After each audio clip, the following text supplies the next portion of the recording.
What we have here is a 1971 Norton Commando. The owner bought it new back in 1971. It was England's attempt at building a chopper. The chopper craze came out in the 60s.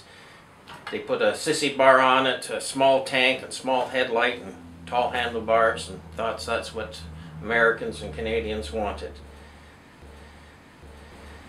Norton used the color yellow for some reason. No other manufacturers really did that. A lot of Norton detractors said it was lemon yellow, of course. It reminds me of one of the favorite poems by Robert Service. It's called Yellow too. It's one of his Yukon poems. It goes, "One pearly day in early May, I strolled upon the sand and saw, say, half a mile away, a man with gun in hand. A dog was cowering to his will as slow he sought to creep upon a dozen ducks so still they seemed to be asleep. When like a streak the dog dashed out, the ducks flashed up in flight. The fellow gave a savage shout and cursed with all his might.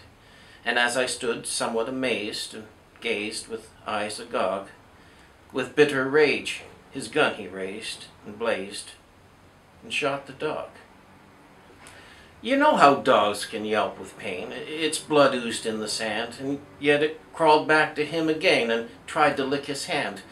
Forgive me, Lord, for what I've done, it seemed as if it said. But once again he raised his gun. This time he shot it dead. What could I do? What could I say? 'Twas such a lonely place. Tongue-tied, I watched him stride away. I never saw his face. I should have bawled the bastard out, a yellow dog he slew.